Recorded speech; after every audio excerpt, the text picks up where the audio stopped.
जय माता दी दोस्तों। आईटीसी गिरा है बड़ी जोर से और काफ़ी लोग पूछ रहे हैं आईटीसी में क्या करें। तो इस वीडियो में मैं बताऊंगा कि आईटीसी में क्या करना चाहिए। सबसे पहले तो ये समझना चाहिए कि आईटीसी इतनी जोर से क्यों गिरा है। आईटीसी गिरा है क्योंकि 1 फरवरी से आईटीसी पे बढ़ जाएगा टैक्स 40% जीएसटी और साथ में national calamity contingent duty NCCD. और अगर आपको लगता है कि भैया सिगरेट की डिमांड ना इनइलास्टिक होती है, ड्यूटी बढ़ेगी, कंपनी प्राइस बढ़ा देगी, सेल बढ़ती रहेगी, भैया ऐसा नहीं होगा। ये काफी बड़ा टैक्स लग रहा है। इतने बड़े टैक्स को ऑफसेट करने के लिए कंपनी को एटलीस्ट 35 to 40% सिगरेट के दाम बढ़ाने पड़ेंगे। तो क्या आपको लगता है सिंगल वो में आईटीसी 35 से 40% सिगरेट का दाम बढ़ा देगा? अपना फीडबैक कमेंट में शेयर करो। और मेरा ऐसा स्ट्रांग मानना है कि एक साथ कंपनी 35 से 40% का सिगरेट का दाम नहीं बढ़ा सकता है। जिस तरीके का टैक्स आईटीसी पे लग रहा है, अगर आईटीसी आगे चल के धीरे धीरे करके दाम बढ़ा भी दे तो भी आईटीसी को इफेक्ट होगा। क्यों होगा भैया? इतना बड़ा टैक्स होगा तो क्या होगा, ये काउंटरफेट जो प्रोडक्ट होते हैं ना, नकली प्रोडक्ट, वो भी मार्केट में आ जाएंगे, वो भी आईटीसी की सेल को डेंट करेंगे। और दूसरा, स्मगलिंग शुरू हो जाएगी भैया, नेपाल से, भूटान से भैया स्मगलिंग शुरू हो जाएगी।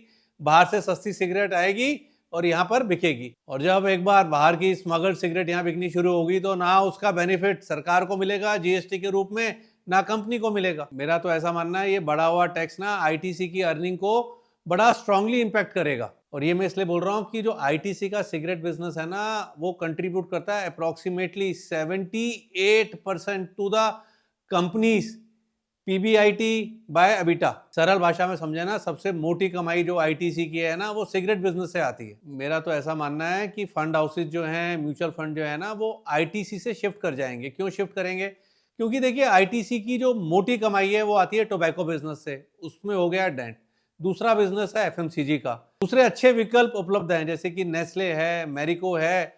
तो जो फंड हाउसेज हैं, जो म्यूचुअल फंड है, वो दूसरी जगह शिफ्ट करेंगे। और तीसरा मैं आपसे पूछता हूँ भैया, आप कभी घर के नीचे खड़े हो, घर के ऊपर से कोई रुमाल फेंके, बॉल फेंके तो आप कैच करोगे? कोई भैया तलवार फेंके या चाकू फेंके तो आप कैच करोगे?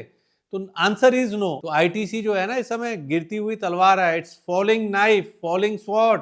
तो इसको पकड़ने की जो है ना कोशिश ना करें, अपने हाथ को बचाएं, अपने पैसे को बचाएं। और कौन जानता है कि यार बजट में कोई नया तरीके का टैक्स जो है टोबैको पे ना आ जाए। तो मुझे तो आईटीसी की जो मूवमेंट है ना, वो रिस्ट्रिक्टेड लगती है। मतलब कि अपसाइड मुझे लगता है कैप्ड है फॉर नेक्स्ट 6, 9, 12 मंथ।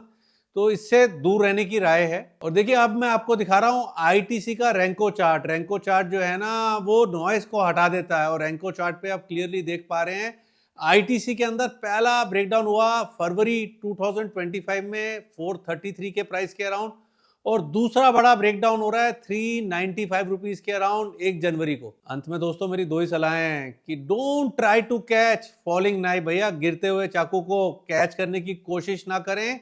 और दूसरा, हमारे रैंको चार्ट्स के कोर्स को सब्सक्राइब करें, क्योंकि ये अगर आप डिलीवरी लेते हैं, डिलीवरी को होल्ड करते हैं, ये मोर क्लैरिटी देता है, नॉइस को फिल्टर करता है। और इसको सब्सक्राइब करने के लिए जाएं आप हमारी वेबसाइट niftykaboss.com पर। अंत में दोस्तों हमारी यूट्यूब मेंबरशिप को ज्वाइन कीजिए और चैनल को सब्सक्राइब कीजिए इस तरीके के क्लियर कट व्यूज के लिए। जय माता दी। We are SEBI registered entity. Please read the disclaimer in the video description. Stock market is risky. We don't guarantee any kind of profit.